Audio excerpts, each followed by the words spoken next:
क्षीण हुई मम जीवन रेखा, आज अतः मेरे स्वामी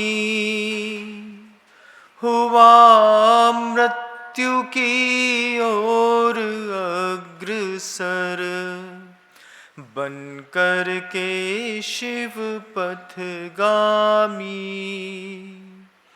जब तक मोक्ष नगर ना आए, मुझे मार्ग का व्यय देना, देना बोधि समाधि साधना, काया में कितना रहना। बोले परम पूज्य आचार्य भगवंत गुरुदेव श्री विद्यासागर जी मुनि महाराज की, 1008 श्री अजितनाथ भगवान की, समस्त मुनि संघ की।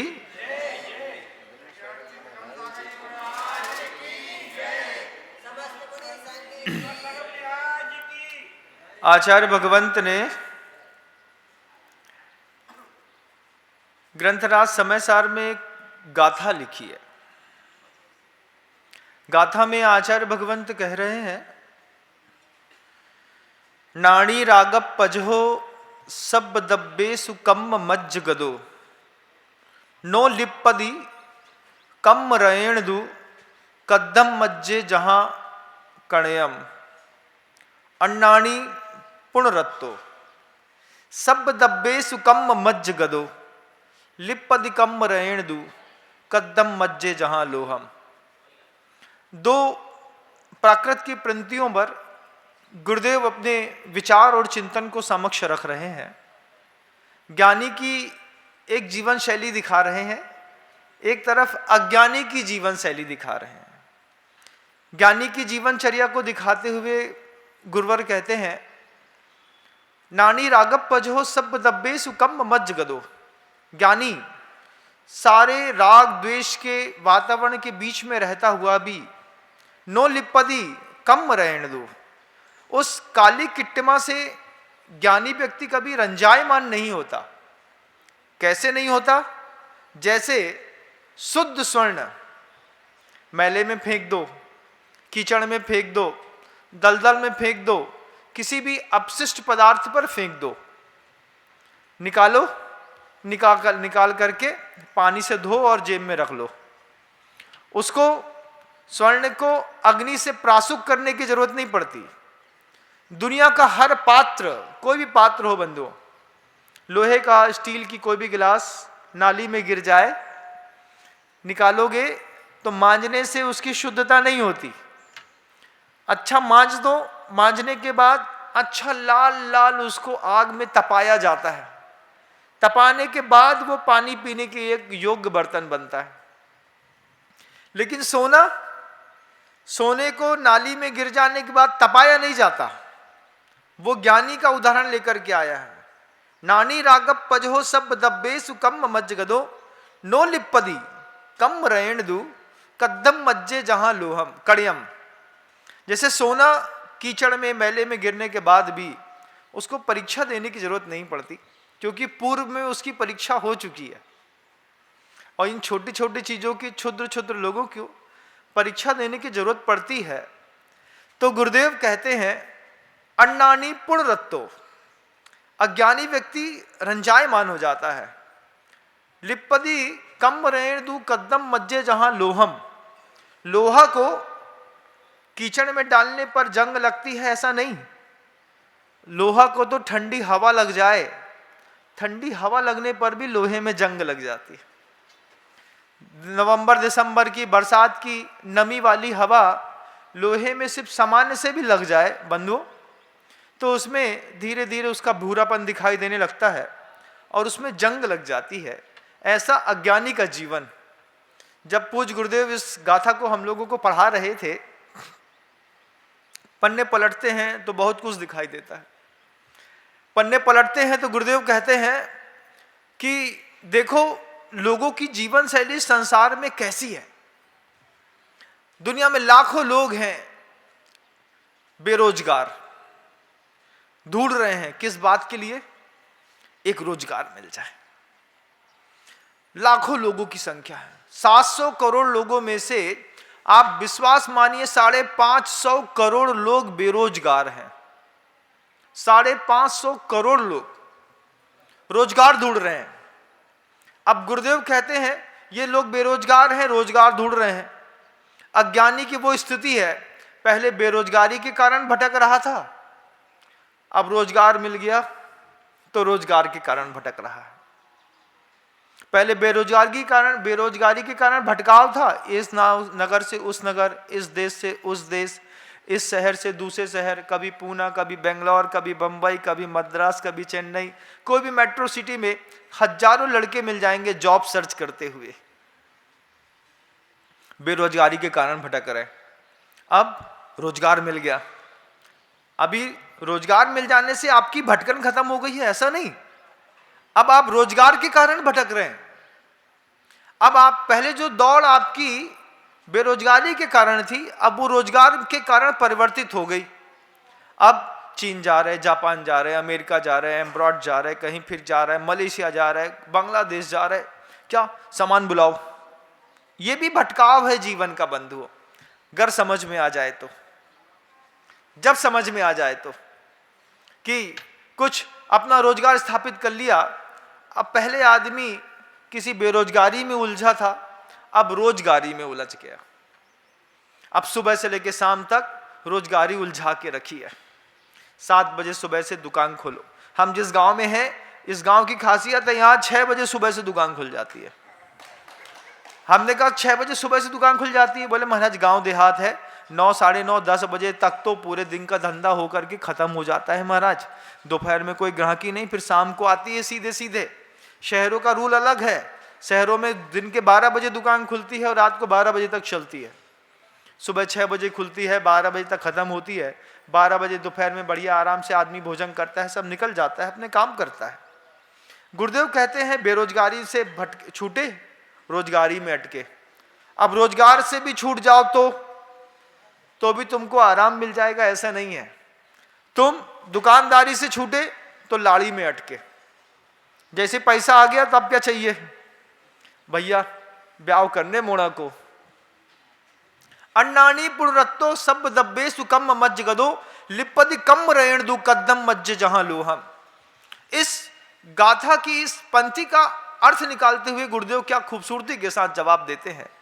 पहले बेरोजगारी में उलझा, बेरोजगारी से निकला तो रोजगारी में उलझा, रोजगारी से जैसे तैसे मुक्ति मिली, सब कुछ सेटल किया, अब स्त्री में उलझा। स्त्री चाहिए, लाड़ी चाहिए। अब लाड़ी आ गई तो लाड़ी के लिए साड़ी चाहिए, तो लाड़ी को ला करके फिर साड़ी में उलझा। अब एक दुकान से दूसरी दुकान, एक देश से दूसरे देश, अब भटकता है। पैसे के लिए नहीं, पैसा मिल गया। पत्नी के लिए भी नहीं, पत्नी भी मिल गई। अब पत्नी के लिए क्या ले चलूं? एक सोने का लॉकेट ले चलो, एक साड़ी ले चलो, एक बेंटेक्स की कोई चूड़ी ले चलो, एक कोई ब्रासलेट ले चलो। कैसे मनाएं उसको? उलझन खत्म होने का नाम नहीं ले रही है। लाड़ी से उठा तो साड़ी में फंसा, और साड़ी से उठा तो गाड़ी में फंसा। जब उसको सब कुछ भरपूर दे दिया, अब उसको दे तो सब दिया है, काहे में घुमाने ले चलूं? तो बड़ी बड़ी ढम्पाला मोटर चाहिए। ढम्पाला सुना है नाम? पहले चलती थी, एम्बेसडर कार को ढम्पाला कहते थे। हाँ, तब बड़ी बड़ी कार चाहिए। अब उस कार से निकले तो भी अपन सोचे कि अज्ञानी मुक्त हो गया हो। अज्ञानी जीवन में कभी मुक्त नहीं होता बंधु, कभी मुक्त नहीं होते अज्ञानी। उस गाड़ी से, लाड़ी से, साड़ी से, रोजगार से, बेरोजगारी से, उसकी उलझन से निकलेंगे, नाती पोते में फंस जाएंगे। फिर वही परंपरा। पूज्य गुरुवर कहते हैं, दुनिया में कहीं भी तुम बैठे हो, मेरी बात को सुन रहे हो, क्या 3 चीजों का चिंतन करो। सबसे पहले चिंतन करो, हम कहां पैदा हुए। जिनके बीच में आप पैदा हुए उनकी आचार संहिता कैसी थी एक बार पता करो। कहाँ पैदा हुए हम? छोटे से गांव में, गरीब के घर में, उस गरीब के घर के बीच में भी क्रोधी लोगों के बीच में, क्रोधी लोगों के बीच में भी अत्यधिक हिंसात्मक व्यवसाय करने वाले लोगों के बीच में, उसमें भी अधार्मिक लोगों के बीच में, अधार्मिक में भी बहुत ज़्यादा क्रुद्ध लोगों के बीच में। कभी चिंतन करिए, अपना आंख बंद करके पूछिए अपने आप से, आज अपने आप को आप बहुत पवित्र, अपने आप को बहुत शांत और वेल सेटल्ड समझ रहे होंगे, लेकिन गुरुदेव कहते हैं कहाँ पैदा हुए, सबसे पहले उस चीज का चिंतन करो, उस वातावरण की चिंतन करो, सोचो, और फिर खड़े होकर के सोचो शांत मन से, क्यों पैदा हुआ मैं वहां पर जहां पर धर्म नहीं है, जहां पर दया नहीं है, जहां पर करुणा नहीं है, जहां पर वात्सल्य नहीं है, जहां पर आपस में प्रेम नहीं है, जहां पर एक दूसरे के प्रति सहयोग की भावना नहीं है, जहां देवशास्त्र गुरु नहीं है, जिस घर में भगवान नहीं आते, भगवत सत्ता को प्राप्त कोई मुनि नहीं आते, कोई साधु संत का हमारे घर के अंदर पैर रखना नहीं होता। कभी मंदिर के सामने खड़े होकर के भगवान से पूछो, चिंतन करो, कहां पैदा हो गया मैं भगवान? फिर दूसरा चिंतन करो, कहां पनपा? पैदा तो तुम वहां पर हो गए, पनपे किन लोगों के बीच में? जिनके बीच में हम पैदा होते हैं उनके बीच में हम पनपते नहीं, पनपते हैं गली मोहल्ले के टुच्चों के बीच में। चार टुच्चे मिल जाएंगे, चलो रे सिगरेट पी के आते हैं, चलो रे गुटखा खा के आते हैं, चलो रे घूम करके आते हैं, चलो रे जुआ खेल करके आते हैं। इन लोगों के बीच में पनप गए तुम बिस्बेल के जैसे। धतूरे का पेड़ कहीं भी लगा दिया, अब पनप गए। पहला चिंतन अपनी मूल शाखा में, कहां पैदा हुए, जिस घर में पैदा हुए, अब पैदा हुए हैं तो पालने वाला तो पालेगा, चाहे कसाई का बच्चा हो और चाहे अहिंसक व्यक्ति का बच्चा हो, पलते तो हर घर में बच्चे हैं, लेकिन कोई चिंतन नहीं करता कहां पैदा हो गया। मिथ्या दृष्टियों के बीच में पैदा हो गए। पिता 80 साल का होने के बावजूद आज तक अभिषेक और शांति धारा नहीं करी, कभी हमारे बाप ने धोती दुपट्टा नहीं पहना, कभी उसने मंदिर के ऊपर जाकर के भगवान के ऊपर द्रव्य नहीं चढ़ाई। कैसा निकृष्ट है वो घर जिस घर में देव शास्त्र गुरु की पूजा करने के लिए 1 किलो चांदी का बर्तन तक नहीं है। मंदिर की स्टील की थाली उठाते हैं, वहीं के वहीं पूजा करते हैं और चले आते हैं। धिक्कार है तुम्हारे पुरुषार्थ को। इतना पैसा कमाया तुमने अपने जीवन में, कभी तुम्हारी बुद्धि नहीं गई ये 1 किलो चांदी के बर्तन इकट्ठे करके रख लेते हैं। कभी भगवान आएंगे, कभी भगवत सत्ता को प्राप्त महागुरु आएंगे, उनकी कभी पूजन अर्चन करने का सौभाग्य मिलेगा, कभी उनको आहार दान देने का सौभाग्य मिलेगा। कुछ अमूल्य धरोहर अपने घर में इकट्ठी कर लो। एक चांदी की कटोरी अलग है, एक स्टील की बिलिया उठा ली मंदिर से जाकर के, एक कटोरी की साइज, एक कलश का साइज इतना, एक का इतना, मिसमैनेज्ड वाला लगे हैं। एक थाली पीतल की, एक स्टील की, चढ़ावे की पीतल की, चढ़वे वाली स्टील की। कितना कितना अव्यवस्थित है जीवन। गुरुदेव कहते हैं तुम्हारी उलझन कभी शांत नहीं होगी। पहले चिंतन करो कहां पैदा हुए, उस चिंतन से मुक्त हो जाओ। उस चिंतन में तुमको आत्मग्लानि हो इस बात की कि मैं गलत जगह पैदा हो गया। कई बार कई लोगों को संतुष्टि भी मिलती है, व्रती लोगों के घर में पैदा हो गए, महाराज आते हैं, पूजन होती है, अभिषेक होती है, शांति धारा होती है, कसाई भी नहीं करते हैं, अच्छे तीर्थों की वंदना भी करते हैं, पुण्य से पैसा उपार्जित हो जाता है तो तीर्थ की वंदना के लिए 1-1 महीने का घर छोड़ करके निकल जाते हैं। महाराष्ट्र से आने वाले लोगों को कभी आप देखिएगा, ये बुंदेलखंडी तो महाकंजूस है। महाकंजूस क्या है बुंदेलखंडी? अनीति से जो पैसा कमाता हो और नीति पे खर्चा ना करता हो उसको कंजूस कहते हैं। महाराष्ट्र प्रांत में जैन समाज थोड़ी आर्थिक अभावग्रस्त हो सकती है, लेकिन महाराष्ट्र की जैन समाज का एक बहुत खूबसूरत अंदाज है कि थोड़ा भी मौका मिलता है 1.5 महीने के लिए अपना घर बंद करके परिवार को साथ में लेकर के शिखर जी की यात्रा में, गिरनार जी की यात्रा में निकल जाते हैं। बड़ी बड़ी बसें लेकर के, वॉल्वो बस लेकर के निकल जाते हैं। कब से निकले? 45 दिन के लिए निकला ना महाराज। अभी पूरा क्षेत्र का वंदना करके आया, गुरुदेव का वंदना करके आया, उसके बाद जाएंगे ना आप महाराज, अभी गिरनार जाने का है, उसके बाद फिर शिखर जी जाने का महाराज। आपके दर्शन को भी आया, तुम्हारा दर्शन मिला तो बड़ा खुश हुआ। ऐसी बात करके इतने स्नेह से, छोटे छोटे लोग क्या करते हो, किसानी करते ना महाराज, दूसरे के खेत में जाकर के खेत में गन्ना काटने का, गन्ना काटता महाराज, तो तुम 1.5 महीने के लिए महाराज जीवन भर गन्ने ही काटेगा क्या महाराज, करी कर्म भी तो काटने को मांगता ना। मराठी मानुस कितना जबरदस्त है, गजब का जबरदस्त, सीधा सीधा बोलता महाराज तिकडे पाहिजे कुठले आना बाबा, आपका दरबार को देख करके खुश हो गया। अजितनाथ भगवान के दरबार के लिए महाराज से बसों से बसें भर करके लोग आ रहे हैं, भगवान सोच करके मैं दंग रह जाता। और यहाँ के कंजूस लोग अनीति से तो पैसा कमाते, चोरी चकारी करके टैक्स की चोरी भी करेंगे, 2 नंबर का काम भी करेंगे, सब करेंगे, और मौका पड़ने पर नीति पर खर्च भी नहीं करते। महावीर जयंती के दिन 11 रुपये निकालते, भगवान की आरती उतार ली, हो गया। सोचो तो कहां पनपे, कहां पैदा हुए। कुछ लोगों का बहुत अच्छा घर है, कुनबा है, खानदान है, बंधुओं, अच्छा देवशास्त्र गुरु की भक्ति करते हैं। किन्हीं लोगों के घर का रूल है, साधु इतना दीजिए, स्वामी इतना दीजिए, जामे कुटुंब समाए, मैं भी भूखा ना रहूं, साधु भी भूखा ना जाए। कई लोगों का तो ऐसा है, और कई लोगों का कैसा है, साधु इतना दीजिए, घर में संपत्ति बढ़ती जाए, बढ़ती जाए, बढ़ती जाए। कितनी? बोले देखे तो दिखाई ना दे महाराज। एक बब्बा से पूछी कितनी जमीन है, बोले महाराज जहां तक पहाड़ दिखाते उतने तक की जमीन है। हमने कही बहुत है, दान कितनों है? अब दान का सब भगवान ही की तो आए महाराज, अपनों तो कछु है नहीं है, का है दान देने में। अब जैसो लाए थे वैसे ही छोड़ के चले जाएं। देने के नाम पर तो कुछ लोग 100-100 एकड़ जमीन का भूसा तक नहीं देते बंधुओं। फसल खा लो कोई बात नहीं, भूसा छोड़ दो भगवान के लिए।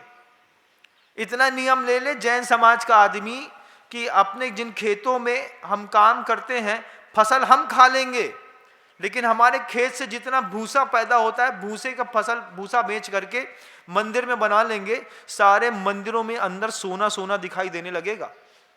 कम से कम 3 से 4 अरब रुपए हर साल जैन समाज का मारा जाता है, हर साल। किसी को दिया लेके भाग गया, कहीं कुछ हुआ चला गया, कहीं टैक्स की चोरी में चला गया। 3 से 4 अरब रुपए बंधुओं, कोई छोटी बात नहीं है। ईमानदारी के साथ, जागरूकता के साथ अगर आप दान कर रहे होते तो इतने पैसे के दान से संस्कृति आसमान छू गई होती। आसमान, मतलब पता है कि वो ग्राहकी पैसा मारेगा, उसके बाद तुम उसको लोभ के कारण पैसा उधार देते हो, और पता है कि यहां पर दान देने पर कभी नहीं मिलेगा। 5 साल से पुरानी जितनी उधारी है, तुम्हारी सूल नहीं हो रही है, तुम हमको ठेका दे दो, हम सूल करा देते हैं। अरे महाराज आप कैसे सूल कराएंगे? तुम बस इतना सा संकल्प कर लो, 5 साल से पुरानी जितनी भी उधारी है अगर मिल गई तो देवशास्त्र गुरु के चरणों में जाकर के चढ़ा देंगे, इसको हमको नहीं खाना।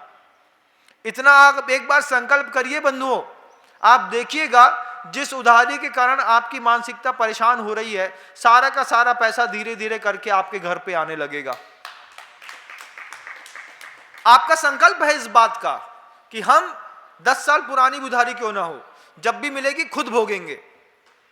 तुम 5 साल का नियम ले लो कि 5 साल पुरानी कोई भी उधारी जीवन में हमारे खाते में कटने आएगी, हम डेट वाइज देख लेंगे, और 5 साल के बाद कोई उधारी आई, उठा करके पूरा का पूरा पैसा मंदिर जी में दान कर देंगे। तुम्हारी मजाल है कि 1 रुपए की उधारी मारी जाए।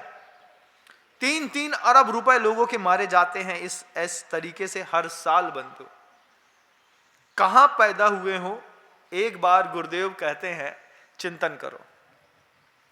अगर अच्छी जगह पैदा हो गए हो, पुण्य के उदय से सब कुछ अच्छा मिल गया है, तो फिर चिंतन करो इस बात का कि कहां पर रह करके पनपे हो, किनके बीच में पनपे हो।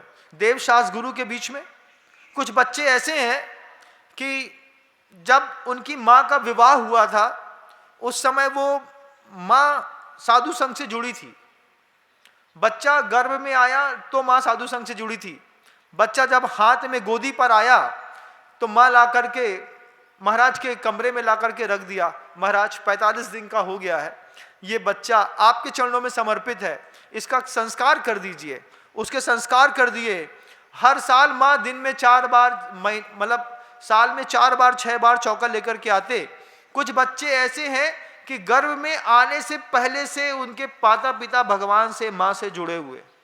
गर्भ में आया तो देवशास गुरु को दान, गोदी में आया तो 45 दिन के बाद महाराज जी के मुख से संस्कार, उसके बाद धीरे धीरे बड़ा हुआ, सोता भी था तो महाराज के कमरे में, उठना बैठना महाराज के कमरे में। बचपन से किसी का पुण्य तेज है, ऐसी जगह पनपे लोग। हम कैसी जगह पनपे? आप कैसी जगह पनपे बताओ? जिंदगी की उथल पुथल में सोचो कैसा हुआ कि पता चला बगल से बच्चा निकला सुअर का, चाट के चला गया। क्या हुआ भैया ये? अरे लड़का सो रहा तो हमने सोची धूप में सुखात रहे, थोड़ा सा अच्छा लग जाएगी, धूप लग जाएगी। सुअर का बच्चा बच्चे पे मुंह मार के चला गया। ऐसी जगह पनपे, छी, शर्म नहीं आती? सोचो, पहले चिंतन करो, कहां पनपे, किनके बीच में पनपे, कैसी मानसिकता वाले लोगों के बीच में जीवन जी रहे, पनपे कहां पर? विचार करो। फिर विचार करो आज वर्तमान में तुम कहां पर जी रहे। नानी रागप पजो सब दब्बे सुकम मज्ज गदो, नो लिपदि कम रैण दू कदम मज्जे जहां कण्यम, अन्नानी पुण रत्तो सब दब्बे सुकम मज्ज गदो। अज्ञानी उसको जो संयोग मिलता है उस संयोग में रंजायमान हो जाता है, जो संयोग मिलेगा। गुरुदेव हम लोगों से बार बार गुरुदेव एक बात को, सूत्र को दिमाग में भरते हैं। गुरुदेव जीवन में जितने भी साधक गुरुदेव के हाथ से नीचे से निकले, आचार्य जी ने सबको सिखाई ये बात। संयोग से बच नहीं पाओगे, कभी नहीं बच पाओगे संयोग से। अच्छे संयोग भी मिलेंगे, बुरे संयोग भी मिलेंगे, दुष्ट लोग भी मिलेंगे, अच्छे और सज्जन लोग भी मिलेंगे। मनुष्य बने हो, मुनि बने हो, नम्र, दुनिया में कभी संयोग से नहीं बच पाओगे। बचना है संयोगज भावों से। किसी खराब व्यक्ति के मिलने पर तुम्हारे मन के अंदर भाव खराब ना हो, संयोग से नहीं बच सकते। संयोगज भावों से बचने के लिए गुरुदेव संकेत देते हैं। कोई अच्छा व्यक्ति मिला, अब उसमें भी संयोगज भाव कैसा है? उछाल मारता है कई बार, हम भी कर ले, हम भी कर ले, हम भी कर ले, तो उससे नहीं बचना। बुरे संयोगज भावों से बचने के लिए कहा। अरे नहीं महाराज, आपने कहा था संयोग से नहीं बच सकते, संयोगज भावों से बचना। अब आपको देख करके दीक्षा लेने की भावना तो हो रही थी, लेकिन आपकी बात समझ ली हमने। संयोगज भावों से बचना है, आपको देख करके साधु बनने का भाव पैदा होता है, लेकिन आप ही ने कहा था साधु संयोगज भावों से बचना, बच गए। बहुत सारे, इतनी बुद्धि की जड़ता है, आदमी कुछ का कुछ निकालने लगता है। एक घर में मेहमान आए तो नौकर आया, नौकर ने जैसे मेहमान आकर के बैठे तो 2 गिलास पानी के भर करके लाके रख दिया। मालिक ने डांटा, क्यों? समझ में नहीं आती है, गिलास ट्रे में लाना चाहिए। जी मालिक, गलती हो गई। गिलास पुनः उठाई, अंदर गया, ट्रे में रख करके गिलास ले आया। गिलास ट्रे में लाना चाहिए, आपने बोला था। हम गिलास ले आए, गिलास के अंदर पानी नहीं है, पानी लाओ। कोई भी चीज ट्रे में लानी चाहिए, ध्यान रखो। मैनर्स की कोई चीज होती कि नहीं? हाँ होती है। पानी लेके आओ जी। अब गिलास में पानी नहीं ला करके साहब ट्रे में पानी लेकर के आ गए। बोले आपने कहा था ट्रे में पानी लेकर के आओ। ट्रे में पानी लेकर के आ गए। फिर माता कूटा, अरे गिलास में पानी भरो, गिलास को ट्रे में रखो, फिर लेकर के आओ। अच्छा ऐसा बोल रहे थे? जड़ता है बुद्धि की। आपने जितना कहा था लकीर के फकीर है, तुमने जितो कही सी सो हमने कर दी। अब तुम्हें ने कही थी कि भैया ट्रे में लाए करो, तो हम सबकी ट्रे ही में लेके आते हैं। अब धीरे से भोजन लेकर के आओ, ट्रे में लेकर के आया। समझ गया एक बार समझदार। अब लास्ट में बोलता है, क्यों मुन्ना कहाँ है? ला रहे। अब मुन्ना को भी ट्रे में रख करके ले आया आदमी। इतनी तो जड़ता है संसारी की। इस तरीके की जड़ता है। किस तरीके की जड़ता है कि संयोग से बचना, संयोगज भाव, संयोग से नहीं बच सकते, संयोगज भावों से। हमने समझा दिया तो वो जड़ में बुद्धि वाला देवशास गुरु से चिपकता नहीं, पता नहीं कहां पे जाकर के रात गुजारता है। कहां पैदा हुए, कहाँ पनपे और आज वर्तमान में कहाँ जी रहे हो, इन 3 चीज का चिंतन करो अगर ज्ञानी हो तो। अज्ञानी के दिमाग में इस तरीके का चिंतन पैदा नहीं होता, बिल्कुल भी चिंतन पैदा नहीं होता। गुरुदेव ने मूक माटी में बहुत मनोहारी प्रसंग लिखा है। इस तरीके का चिंतन जब उस मछली का बनने लगा, मछली थी, एक छोटी सी मछली का संवाद है, पृष्ठ क्रमांक 75 से 78 के बीच में आप मूक माटी के उस पद को पढ़ने की कोशिश करिएगा कि जब मछली के जीवन में यह बात पैदा हुई कि मैं कहां पैदा हुई, मैं कहां पनपी, मैं किसके साथ जी रही हूं, तो एक मछली के मन के अंदर तड़पन पैदा हो गई।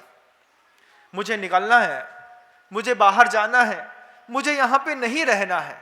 क्यों? क्योंकि गुरु के उपदेश से किसी का भी मस्तिष्क झंकृत होकर के सुधर सकता है। मछली का मस्तक झंकृत हो गया। मूक माटी का संवाद है, पृष्ठ क्रमांक 75, जहां तक मुझे याद है 75 से 78 या 80, 5-7 पृष्ठों में गुरुदेव ने मछली का और कुएं का संवाद रखा हुआ है।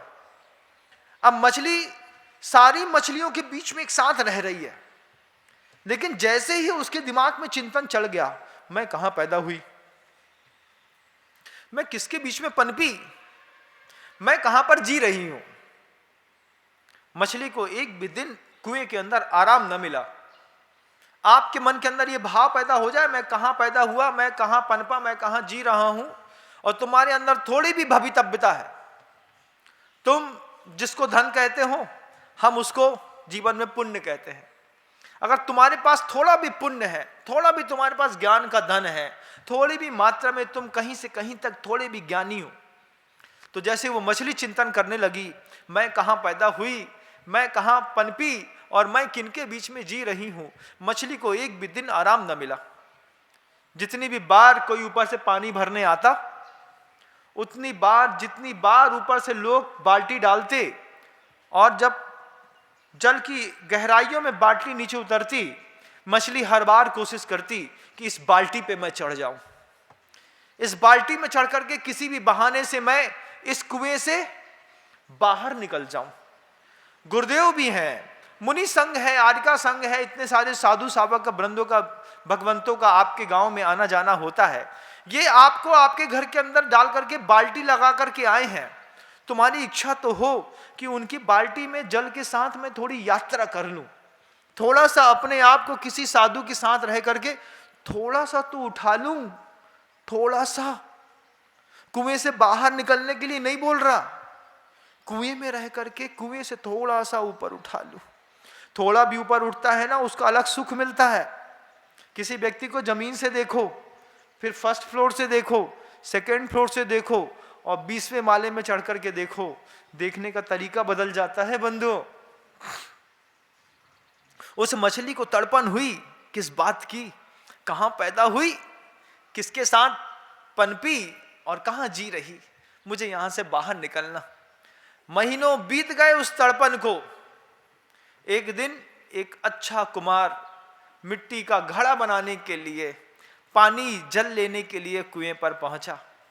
बड़े मृदु भाव से हौले हौले धीरे धीरे धीरे उसने ईरापस समिति पूर्वक, बुद्धि पूर्वक बाल्टी को जल के गहराइयों में उतारा।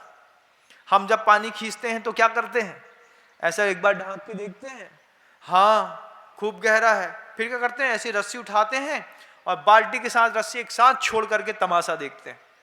देखो सर से बाल्टी नीचे गई, आपको आनंद आता है बंधु, लेकिन आप इस बात को भूल जाते हैं कि जब वह बाल्टी उस जल के ऊपर की त्वचा से स्पर्श करती है, उस जल के तल पर रहने वाले जितने जीव हैं, आपकी बाल्टी के आघात से करोड़ों जीव एक बार में शांत हो जाते हैं।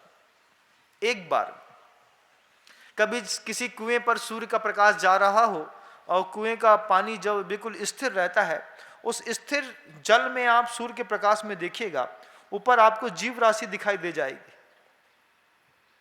जल को जब भी कुएं से खींचा जाता है, बहुत सावधानी पूर्वक धीरे धीरे धीरे करके उस गगरी को, उस बाल्टी को नीचे उतारा जाता है, और जब जल से बाल्टी का स्पर्श कराया जाता है तब तो बिल्कुल इतना स्पर्श, इतने धीमे से स्पर्श कराया जाता है कि पता भी ना चले, जैसे डॉक्टर धीरे से सूजी लगाता है और चुपचाप अंदर कर देता है, पता नहीं चलता। बिल्कुल उतने अंदाज में बहुत मृदु हाथों के साथ बाल्टी नीचे उतारी जाती। आ गया एक दिन एक कुम्हार अपने घर में घड़े बनाने के लिए, जल भरने के लिए।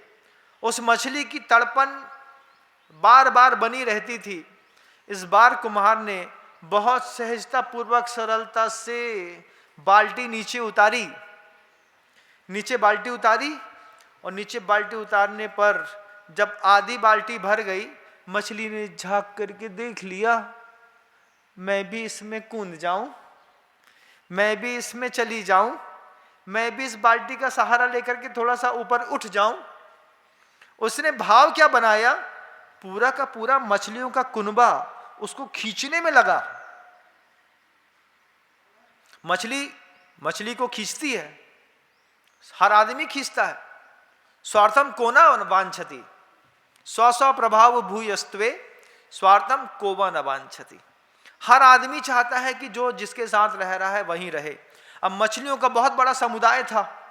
दूसरी मछलियां उस तड़पन को प्राप्त हुई, चेतना में तड़पन को प्राप्त हुई मछली को समझाती हैं, क्या करो कि बाहर जाके अपना जीवन नाश करने में खुद तुली हुई हो, समझ में नहीं आता।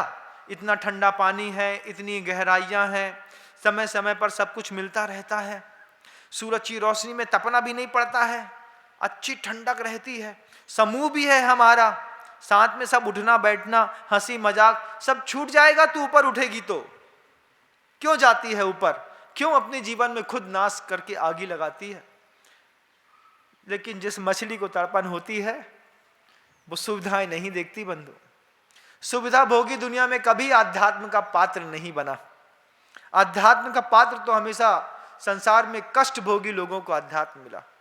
किन लोगों को मिला, तो गुरुदेव ने कहा कि जिनके पैरों में, जिनके चेहरों में मुस्कान और पैरों में छाले हैं, बस वही तो भगवान महावीर के चाहने वाले हैं।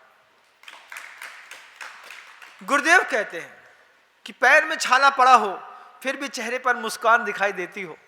छाला पड़ते हुए पैर में जब कोई रेत का कण घुस गया हो, उसके बावजूद स्थल पर पहुंचने के बाद पहले साधक को प्रतिक्रमण दिखाई देता हो, प्रत्याख्यान दिखाई देता हो, समायिक दिखाई देती हो, बाद में देह का दर्द दिखाई देता हो, ऐसे कष्ट भोगी लोगों को अध्यात्म जीवन में पनपता है बंधुओं। ये अध्यात्म का पौधा केसर के पेड़ लगाने जैसा है, बड़ी मुश्किल से अंदर लगता है। शुरुआत में लगता है कि बीज बो दिया, पानी डाल दिया, खाद डाल दिया, निकल आएगा निकल आएगा निकल आएगा, नहीं निकलता, बड़ी मुश्किल से निकलता है। बड़े बड़े योगियों के पास जाते हैं तब निकलता है। उस मछली को जब तड़पन हुई इस बात की कि मुझे यहां से निकलना है, सारी मछलियां मिलकर के उस एक मछली को समझाने लगी। जैसे जब आपके घर से कोई संतान बोलती है मुझे व्रत लेना है, जब कोई बेटी कहती है कि मुझे गुरुदेव के पास जाना है, प्रतिभा स्थली में जाकर के अपना जीवन जीना है, पूरे कुनबे, पूरे रिश्तेदार, पूरे माता पिता और वे पूर्वज भी आ जाते हैं ऊपर से नीचे। बेटा रात में हमें बड़ी दादी को सपना आओ तो तुम इधर से चले जाओ तो हमारे प्राण न बचे ते पे। अच्छा, अब तुम्हारे मुंह में आकर के भी दादी हमें समझा बे आई ऊपर से, हमें छोड़ के मत जाओ बेटा, हम तुम्हारे बिना नहीं रह सकें। एक मछली ने ऊपर उठने की क्या सोची, दुनिया भर की मछलियां और मगरमच्छ समझाने लगते हैं, अरे वहां पे इतनी तड़पन होती है, खाने नहीं मिलता है, ये नहीं होता है, वो नहीं होता है, परिचय मिलते हैं, पता नहीं कैसा और एकदम मिलता है। दुनिया भर की नाना प्रकार की भ्रांतियां दिमाग में पैदा करती हैं दूसरी मछलियां। लेकिन जिस मछली का विवेक की आंख जल गई, जिसकी मछली के अंदर एक बार उसको समझ में आ गया, नानी रागप पजहो सब दब्बेसु कम मज्ज गदो नो लिपदी, किसी भी कारण से नो लिपदी कम रहने दू कदम मज्जे जहां कड़यम। जैसे सोना किसी भी हालत में कीचड़ से लिप्त नहीं होता, एक ज्ञानी पुरुष जिसके साथ में जहां कहीं भी रह रहा है कभी लिप्त नहीं होता, ऐसा हो गया। राग द्वेष की लहरें तो समुद्र में आती होंगी, मन में आती होंगी, लेकिन रेगिस्तान के समुद्र में कभी लहरें नहीं आती बंधु। वहां पत्थर फेंका जाता है, जहां फेंकते हैं वहीं गड़ करके खड़ा हो जाता है। जल के जैसा जीवन ना हो, जल के जैसा मन का स्वभाव ना हो कि थोड़ा किसी ने कुछ पत्थर फेंका नहीं कि तरंगी उड़ गई, कभी राग की कभी द्वेष की, कभी राग की कभी द्वेष की। बेचारा फंसा फंसा बेरोजगारी से रोजगार में, रोजगार से लाड़ी में, गाड़ी में, साड़ी में, बच्चों में, इसमें उसमें, पूरी जिंदगी को नाश किया और निकल लिया। हाँ सिलाई क्या दिख रहा है मेरा हाथ? हाँ सिलाई शून्य। अंतिम समय में आदमी दो शब्द राम सुनने के लिए फिर तड़पता है। बोले क्या बर्बाद कर लिया अपने आप को महाराज। आते हैं मेरे कमरे में लोग, कहते हैं महाराज पूरी जिंदगी नाश कर ली हमने, कछु नहीं है हमारे पास, तो फिर क्या करें महाराज जी। यहां पर कहते हैं, गुरुदेव कहते हैं कि दुनिया में बहुत सारी चीजें हैं, अज्ञानी के दिमाग में हमेशा ये चिंतन चलता रहता है, मैं जो सोच रहा हूं वो बिल्कुल खास चीज है। आप भी सोचते होंगे, कोई भी चिंतन करते होंगे, आपको भी लगता होगा अरे हमने इतनी ऊंची चीज सोची और तुम्हें समझ में नहीं आ रही है, हमारा चिंतन खास है। लेकिन गुरुदेव कहते हैं अपने चिंतन के साथ कभी तुम ऊपर उठ नहीं पाओगे। ऊपर उठने के लिए सर्वज्ञ का चिंतन काफी है। जब सर्वज्ञ परमेष्ठी ने केवल ज्ञान को देख लिया और केवल ज्ञान का सहारा लेकर के जब तीर्थंकरों ने अपनी वाणी निश्चित करी, जब उन्होंने तुमको अच्छे अच्छे सूत्र दे दिए हैं, श्लोक दे दिए हैं, गाथाएं दे दी हैं, तुमको अपना दिमाग चलाने की जरूरत ही क्या है। महाराज सांप को देखा डर लगता है, सांप को देखकर के डर लगता है, सांप को भी आपको देख के डर लगता है।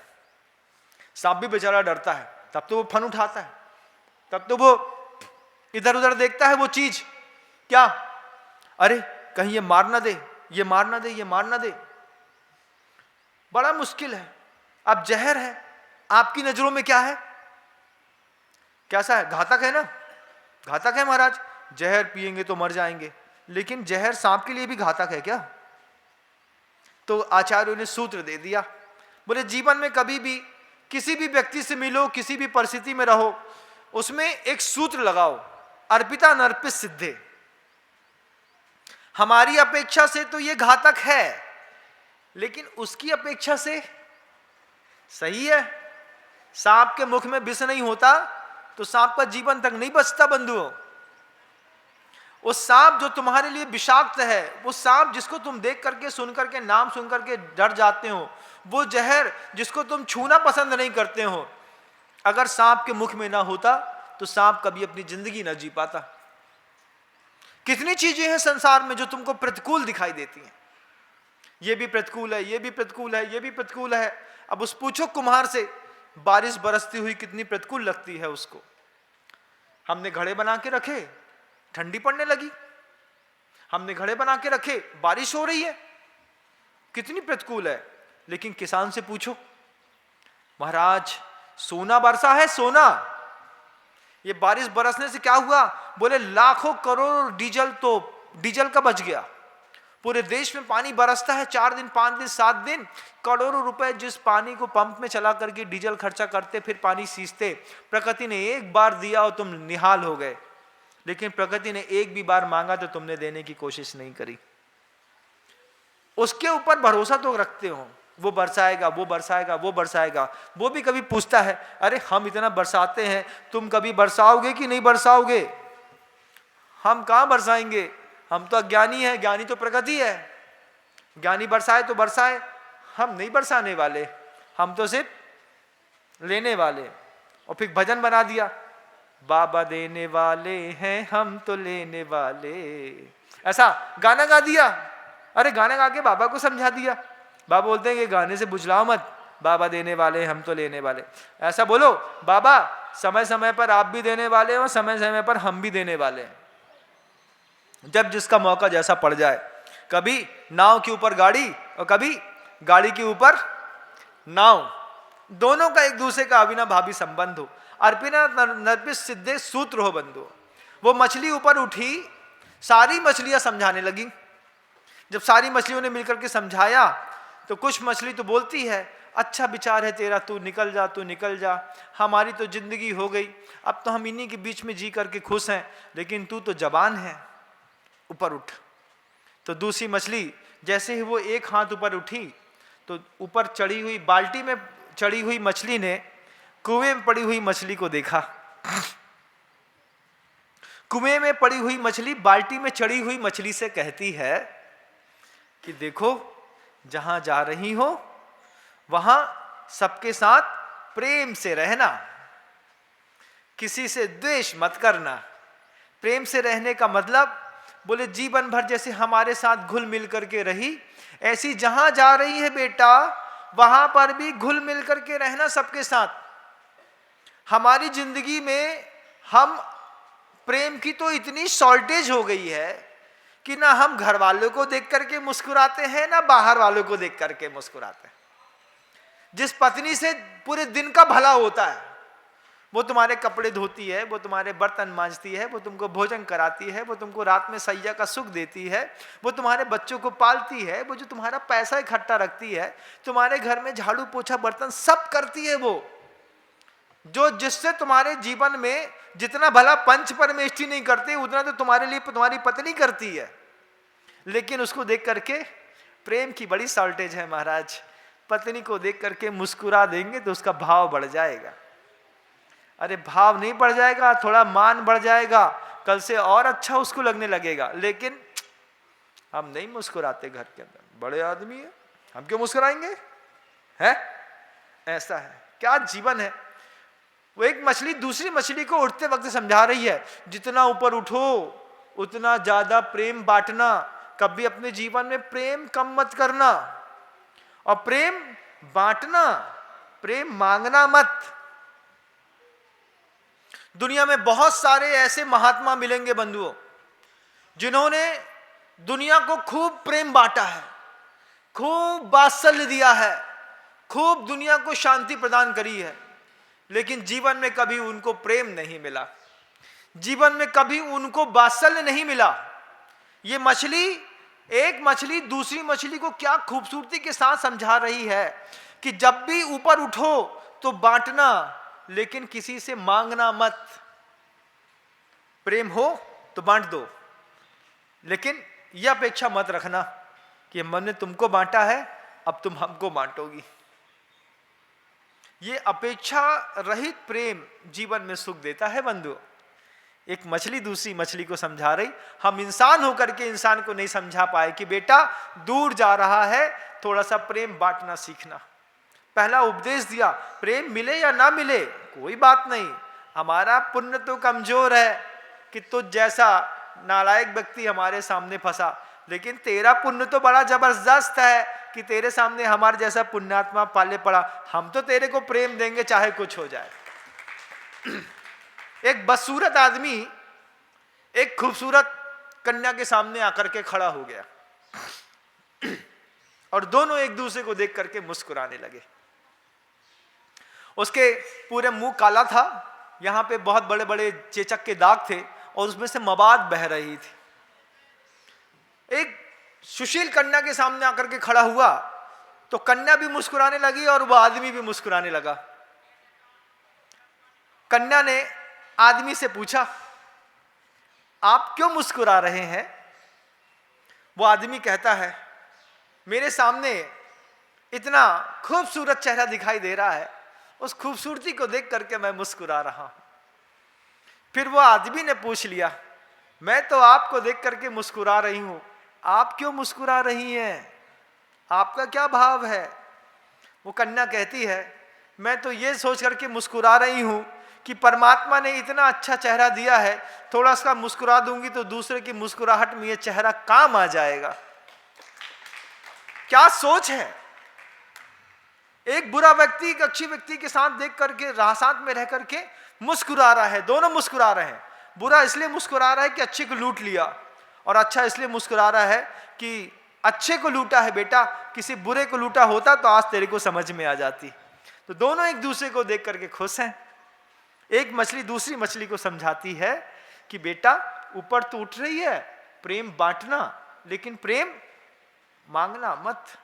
बड़े लोगों को कभी प्रेम मिलता नहीं बंधुओं। बड़े लोगों को एक छत्र एक बार से प्रेम देना पड़ता है। दूसरी मछली दूसरी तरफ से अपनी जुबान ऊपर करके लपलपाने लगी। वो फिर कहती है कि प्रेम तो बांटेगी लेकिन प्रसन्न भी रहना। खुशियों के खजाने घर से मिलते हैं बंधुओं। कई बार हम प्रेम बांटते हैं लेकिन हम प्रसन्न नहीं रहते। घर के अंदर आप देखिएगा कि भैया सब ठीक है, कोई याद है तो हम अच्छे से बात कर ले, मन कसाय भी है, कछु हिंसा नहीं करें, लेकिन खुशी नहीं है जीवन में। अब चल रही है महाराज, अब जैसी चल रही सो चल रही, जैसो है सो ठीक है। इतने उदासीन होना अलग वस्तु और उदास होना अलग वस्तु बंधु। इतने उदास होने की जिंदगी में क्या जरूरत है? क्या क्या जरूरत क्या है? लेकिन उदास है। एक मछली दूसरी मछली को समझाती, प्रेम तो बांटेगी, प्रेम बांटने के साथ साथ प्रसन्न भी रहना। तीसरी आ गई पीछे से, वो तीसरी समझाती है, प्रेम और प्रसन्नता तो अपनी जगह है, ये तो तब फलेंगे जब तू वहां पर किसी के पास जाकर के क्रुद्ध नहीं होगी। देख, क्रोध को अपने जीवन का अंग मत बनाना। एक मछली के उत्थान की यात्रा में कितनी मछलियां सहयोग करके देशना दे रही हैं। आपके उत्थान की यात्रा में भी गुरुओं ने कितना उपदेश दिया है। हिंसा मत करना बेटा, ऊपर उठना है तो झूठ मत बोलना, ऊपर उठना है तो पाप मत करना, कुशील मत करना, ब्रह्मचर्य का पालन करना बेटा। क्षमा, दया, अहिंसा, सत्य, शौच, मार्दव, आर्जव, इन गुणों से भर जाएगा तो तू गृहस्थी में रह करके भी ऊपर उठ जाएगा। साधु बनने के लिए नहीं बोला जा रहा है यहां पर। 10 धर्म का पालन करने वाले को साधु बनने का उपदेश आचार्यों ने नहीं दिया। क्षमा करने के लिए मुनि बनने की कोई जरूरत नहीं है। सहजता जीवन में अपनाने के लिए साधु बनने करके तपस्या करने की, केस लॉन्च करने की कोई जरूरत नहीं है। कोई जरूरत नहीं है तुमको यहां पर आने के लिए कि हम आर्जव धर्म का पालन जब साधु बनेंगे तभी करेंगे। घर के अंदर रह करके भी सत्य है, अहिंसा है, क्षमा है, मार्दव है, आर्जव है, शौच है, संयम है, तप है, आकिंचन नमे किंचन इति प्रवृत्ति है। घर के अंदर पत्नी के साथ रह करके भी ब्रह्मचर्य का, शुद्ध ब्रह्मचर्य का पालन किया जाता है। कैसे महाराज? पत्नी के साथ रहेंगे तो ब्रह्मचर्य कैसे पलेगा? अरे एक पत्नी का व्रत ले लो, सदार संतोष का व्रत ले लो, अपनी पत्नी के अलावा दुनिया में किसी स्त्री को आंख उठा के ना देखूं, और देखूं तो उसमें अपनी मां देखूं या बहन देखूं। ये भावना कर लो। घर के अंदर रह करके शुद्ध ब्रह्मचर्य, 10 धर्म का पालन करने के लिए साधु बनने की कोई जरूरत नहीं। अहिंसा का पालन करने के लिए साधु बनने की कोई जरूरत नहीं। सर्वोत्कृष्ट पालन करने के लिए फिर दिगंबर मुनि बनना पड़ता है। लेकिन यथाशक्ति तो घर के अंदर की जा सकती है ये बात। अरे महाराज, अभी तक तो हम सोचते थे वो 10 लक्षण धर्म महाराज जी लोगों के होते हैं, तो थोड़ी अपनी बुद्धि सुधारें भैया कि 10 लक्षण धर्म तो हर जीव आत्मा के होते हैं। सिंह की पर्याय में भी 10 लक्षण पाले जाते हैं। हम यहाँ पर मनुष्य होकर के 10 लक्षण पर्व मनाते हैं बंधुओं। वो शेर भी मनाता है जंगल में रह करके पंचम गुण स्थान को प्राप्त करके, उसके भी प्रतिमाओं के व्रत रहते हैं बंधु अपने तरीके के। वो वहां पर हिंसा नहीं करता, सूखी पत्तियां खाता है, उपवास करता है, एकासन करता है, संलेखना करता है, और असंख्यात तिर्यंच उठ करके स्वर्गों में जाकर के स्वर्ग की सीट भर देते हैं। क्या सौंदर्य है! इस सौंदर्य को जीने का हम प्रयास करें, समझने का प्रयास करें कि जब कोई ऊपर उठ रहा हो तो दूसरा, कुछ लोग होते हैं जो नकारात्मक दिखाते हैं। अरे का जरूरत थी तुम्हें ऊपर जाबे की, अपने घर में खाबे को नहीं होगा। एक दूसरे बोला थे कायकला ने एक असंग करने आए, अपने घर में खूब बड़ा, चलो करो, व्रत करेंगे तो उसके मुंह में जबरदस्ती ठूस देंगे, लो पेप्सी खाओ, कोको कोला पियो, ऐसा करो वैसा करो। साधना में कई लोग सहयोगी नहीं बनते। बड़ा विचित्र संसार की दशा, बड़ी विचित्र है। गिने चुने लोग मिलते हैं जो आपके तप की, आपके पुण्य की, आपके पुरुषार्थ की अनुमोदना करते हैं, नहीं तो आपके तप और पुरुषार्थ को भी गलत दृष्टि से देखा जाता है। जिनबिंब के लिए किसी ने स्थापना करने का मौका प्राप्त कर लिया, अरे बे पैसा दिखा रहे हैं मैं तुम्हें, 2.5 लाख रुपये दिखा रहे, हमारे सामने बड़े भय तुम। अब मान लो किसी ने 11 लाख दे दे तो बे कछु दानी आनी थोड़ी है, मानी है, मानी का है। पैसा दिखा रहे हैं मंच में चढ़ के, बिनम सागर के मंच में चढ़ के पैसा दिखा रहे हैं। बताओ, उनको उन्हीं को मंच मिलो। हमने कही भैया तुम अपनी थोड़ी दृष्टि सुधार लो ना, कितना अच्छा रहेगा। वो अपनी पुरुषार्थ से कमाई हुई कमाई को जी तोड़ मेहनत करी होगी, हिंसा, झूठ, चोरी, कुशील, परिग्रह सब प्राप्त करके, पुरुषार्थ करके उसने पैसा कमाया। उसके मन के अंदर कितनी निर्मलता हुई कि मेरा ये पाप का पैसा है, महाराज ने आह्वान किया है, थोड़ा पुण्य में लगा देता हूं। अपने घर से नगद पैसा लेकर के बंधा जी के आश्रयकारी क्षेत्र में अजितनाथ भगवान की सेवा करने के लिए पहुंचा। महाराज ये 2.5 लाख रुपया रख लो, मेरे लिए एक जिन्म, मेरा एक जिन्म मेरे परिवार की तरफ से स्थापित कर लेना। वो तुम्हारा पैसा 1 मिनट में बर्बाद होने वाला हजारों सालों के लिए स्थायित्व को प्राप्त करा दिया। उस साधु के पैर पड़ने चाहिए, उसकी प्रशंसा करनी चाहिए, उसकी अनुमोदना, उसका जयकारा लगाना चाहिए गुरुदेव विद्यासागर जी महाराज का। किस बात के लिए? कि भगवान आपकी प्रसाद से हम पापियों का पैसा पुण्य में लग गया। वे अगर मंदिर बनाने की प्रेरणा नहीं देते पूरी दुनिया में, आज 400 करोड़ का मंदिर कुन्नरपुर के बड़े बाबा का बन करके तैयार है, बीना बारा तैयार है, अमरकंटक तैयार है, नेमावर तैयार है। इन सबके बीच में जैन समाज ने करीब 2000 करोड़ रुपए से ऊपर की राशि व्यय करी है बंधुओं। अगर गुरुदेव ये प्रकल्प लेकर के नहीं आते तो आप सोचो, ये 2000 करोड़ रुपए जो आपने दान देकर के मंदिरों में लगाए हैं, आपने पाप में भोग भोग करके, पाप कमा करके नरक चले गए होते। उस महात्मा की जय जयकार करो, उस महात्मा के चरणों में बारंबार नमस्कार करो कि भगवान किसी भी बहाने से आपने हमारे पैसे को सार लगा दिया। किसी के पास मंदिर बनाने की ताकत नहीं थी, उसको कह दिया 2.5 लाख रुपए की प्रतिमा रख ले, मंदिर हम बनवा देते हैं। उसने 2.5 लाख रुपए की प्रतिमा रखी, छत चमर भामंडल बेदी बनाई, हो गया छोटा सा मंदिर तैयार। एक भावना तो पूरी हुई, लेकिन एक महापुरुष का चिंतन और आशीर्वाद नहीं होता तो तुम लोग क्या खाक अपना पैसा लगाते? खाक? अरे पूर्वज तो इतने कमजोर थे कि मिट्टी की मूर्ति बना करके चले गए। हम इतने बलजोर हैं कि चांदी की प्रतिमाएं मंदिरों में स्थापित करते हैं।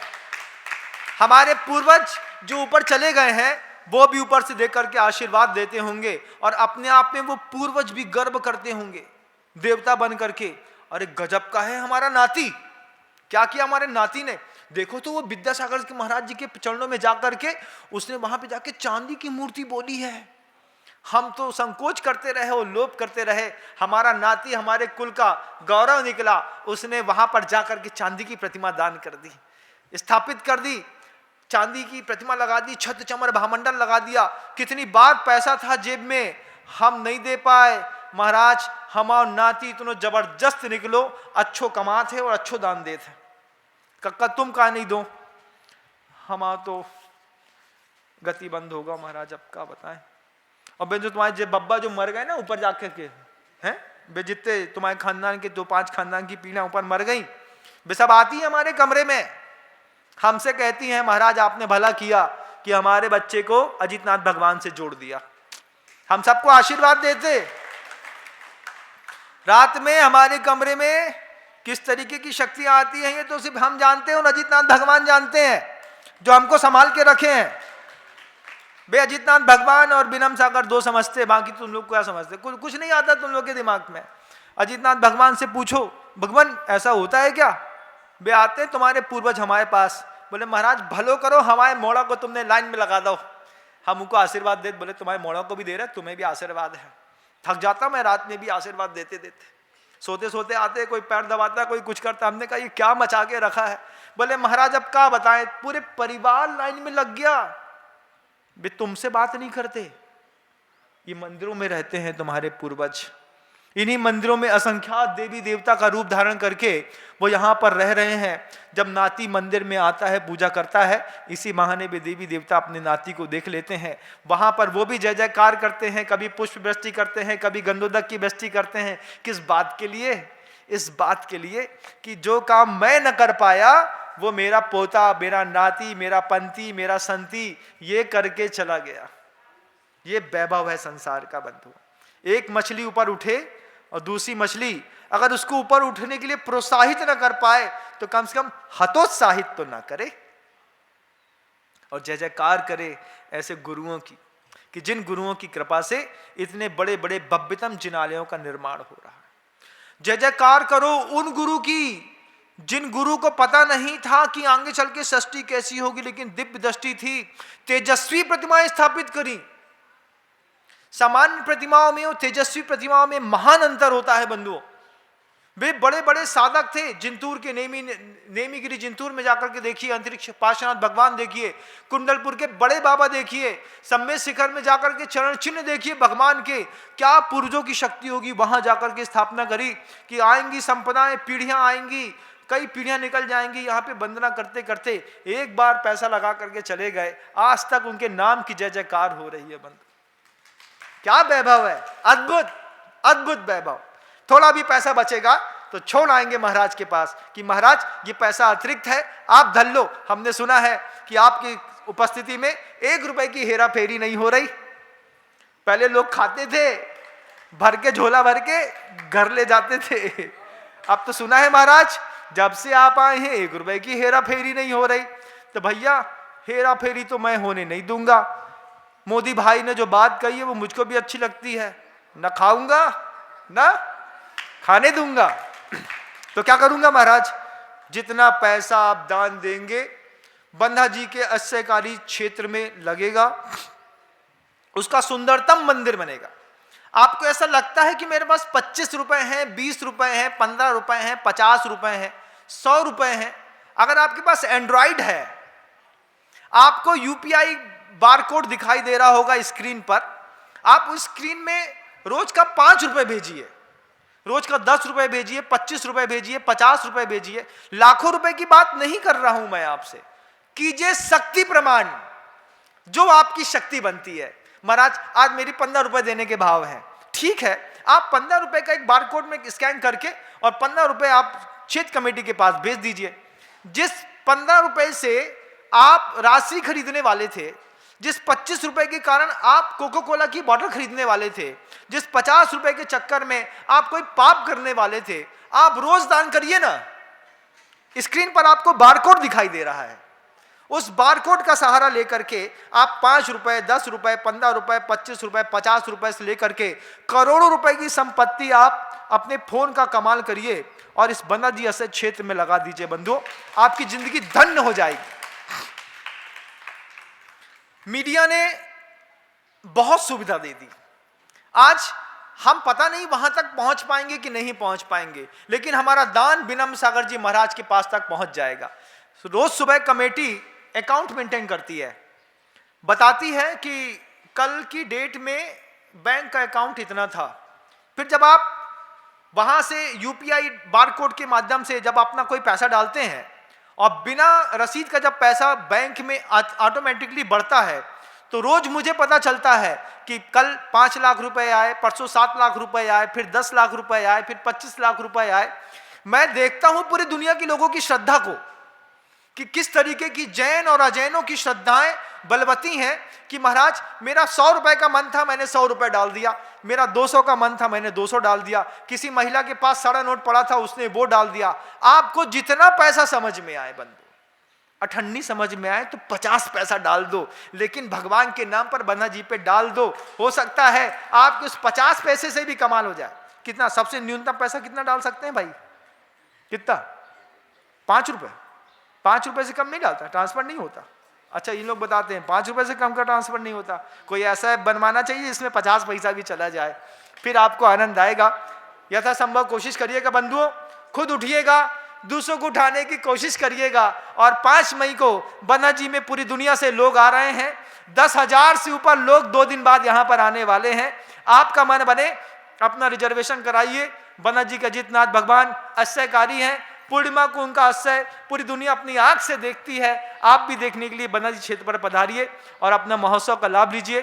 कलश की स्थापना का मन हो तो 9,000 रुपए की राशि है, उसमें अपनी कलश स्थापना करने का सौभाग्य प्राप्त करें। इन्हीं शब्दों के साथ आज शब्दों को विराम देता हूं। गुरुदेव श्री विद्यासागर जी मुनि महाराज।